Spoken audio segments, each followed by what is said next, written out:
Hello friends, welcome to 2K Inventions. இந்த வீடியோவில் நம்ம இன்னைக்கு டெஸ்லா காயில் எப்படி செய்கிறத பற்றி பார்க்கலாம்.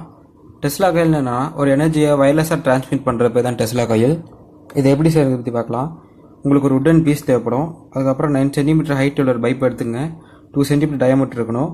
இந்த மாதிரி காப்பர் வயரை இது ஃபுல்லாக ரோல் பண்ணிடுங்க. நடுவில் கேப் இல்லாமல் ஒன்று மேலே ஒன்று ஒயர் ஏறக்கூடாது. டாப்பில் கொஞ்சம் ஒயர் எடுத்துங்க, லோவில் கொஞ்சம் ஒயர் எடுத்துக்கங்க. இந்த மாதிரி 2N222 எங்கள் NPN டிரான்சிஸ்டர் உங்கள் லோக்கல் ஸ்டோரில் வாங்கிக்கோங்க. அப்புறம் 20 kΩ ரெசிஸ்டர் உங்களுக்கு தேவைப்படும். என்கிட்ட 20 கிடைக்காதனால 10 ரெண்டு நான் ஜாயின் பண்ணி வச்சுருக்கேன். இதை ஜாயின் பண்ணும்போது பார்த்து ஜாயின் பண்ணுங்கள். இந்த கோல்டன் கலர் ரெண்டும் ப்ரௌன் கலர் ரெண்டும் ஜாயிண்ட் ஆகணும். நெக்ஸ்ட் 9 வோல்ட்டுக்கு உங்களுக்கு பவர் சோர்ஸ்க்கு ஒரு பேட்டரி தேவைப்படும். பேட்டரி கனெக்டர் ஒன்று. அடுத்தது செகண்டரி காயிலுக்காக உங்களுக்கு ஒரு ஒயர் தேவைப்படும். ஓகே ஃப்ரெண்ட்ஸ், இது எப்படி செய்யறதை பற்றி பார்க்கலாம்.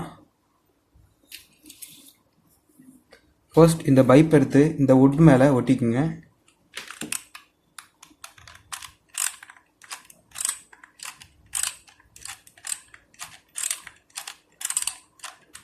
உங்ககிட்ட கார்ட்போர்ட் இருந்தால் கார்ட்போர்டு கூட யூஸ் பண்ணிக்கலாம்.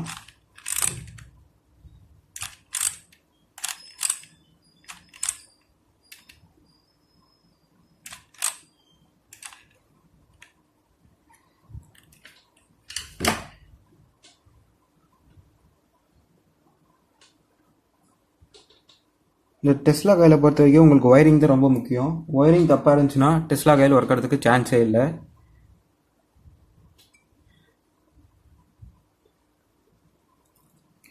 நெக்ஸ்ட் நம்ம டிரான்சிஸ்டர் பேஸ்ட் பண்ணலாம். இந்த டிரான்சிஸ்டர் பேஸ்ட் பண்ணும்போது பார்த்து பேஸ்ட் பண்ணுங்க.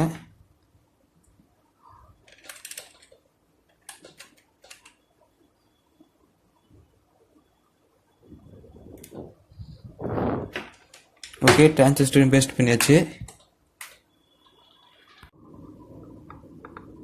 இப்போ நம்ம இதோட ஒயரிங் அண்ட் கனெக்ஷன்ஸை பற்றி பார்ப்போம். இந்த டிரான்சிஸ்டருடைய சென்டர் பின்னில் இந்த காயிலோட கீழேருந்து வர இந்த காப்பர் ஒயர் எடுத்து சால்டரிங் பண்ணிக்கோங்க. அதுக்கப்புறம் ரெசிஸ்டர் எடுத்து சென்டரில் ஜாயின் பண்ணிக்கோங்க.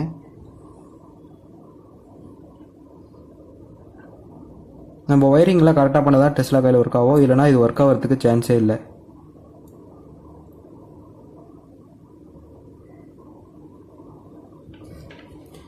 நெக்ஸ்ட் நம்ம செகண்டரி காயில் ப்ளேஸ் பண்ணலாம். இந்த ஒயர் எடுத்து இந்த பைப் மேலே இந்த மாதிரி ரோல் பண்ணி வச்சுக்கோங்க.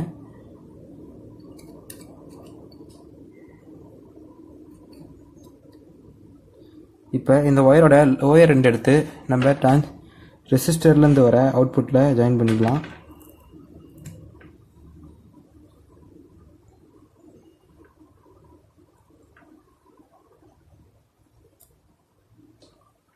இதோட டாப்பில் இருக்க ஒயர் எடுத்து நம்ம டிரான்சிஸ்டரோட லெஃப்ட் சைட் பின்னில் ஜாயின் பண்ணிக்கலாம்.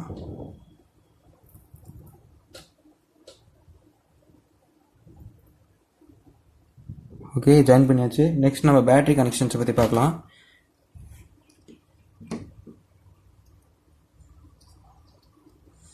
பேட்டரி கனெக்டர் எடுத்து நெகட்டிவ் சைடை டிரான்சிஸ்டரில் கனெக்ட் பண்ணுங்கள்.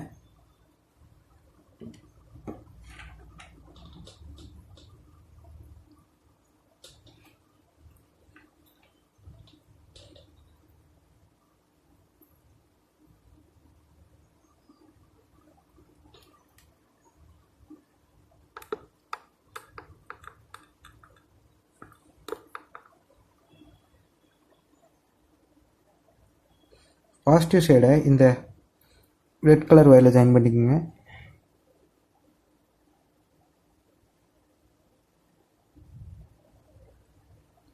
உங்களுக்கு இந்த கனெக்ஷன் டவுட்டாக இருந்துச்சுன்னா அப்பப்போ ஸ்க்ரீன்ஷாட் எடுத்து வச்சுக்கோங்க. இல்லைனா உங்களுக்கு நான் டிஸ்கிரிப்ஷனில் டயக்ராம் போடுறேன். இப்போ ஒர்க் ஆகுதான்னு செக் பண்ணலாம். இதுக்கு உங்களுக்கு ஒரு CFL பல்ப் தேவைப்படும். பேட்டரியை கனெக்ட் பண்ணிக்கோங்க.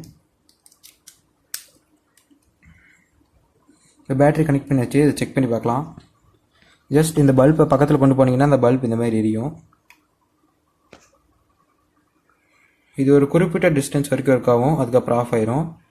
இப்போ பாருங்கள், என் கையை வச்சு நான் அதை பவர் பண்ணுறேன்.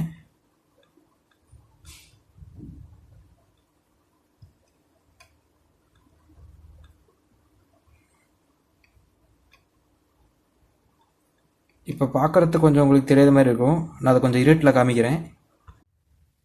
ஓகே ஃப்ரெண்ட்ஸ், இப்போ இந்த மாதிரி எத்தனை லைட்டை எரிய வைக்கிறத பற்றி பார்க்கலாம். ஃபர்ஸ்ட் இந்த சிஎஃப்எல் எடுத்து நான் பவர் பண்ணுறேன். இது பவர் ஆயிடுச்சு. நெக்ஸ்ட் இந்த டியூப் பல்ப் எடுத்து பண்ணுறேன். இது பவர் ஆயிடுச்சு. இப்போதைக்கு 2 வச்சுட்டேன். இது தூக்கி இதுக்குள்ளே சொல்லிடலாம். இது ஃபுல்லாக எரியுது. நெக்ஸ்ட் இன்னொரு டியூப் பல்ப் எடுத்து பக்கத்தில் கொண்டு போகலாம். பார்த்திங்கன்னா இது ஃபுல்லாகவே எரியுது.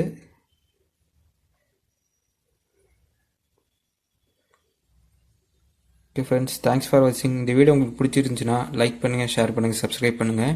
உங்கள் ஃப்ரெண்ட்ஸுக்கும் ஷேர் பண்ணுங்கள். வீட்டில் செஞ்சு பார்த்துட்டு எப்படி இருக்குன்னு கமெண்ட்டில் சொல்லுங்கள். தேங்க்யூ.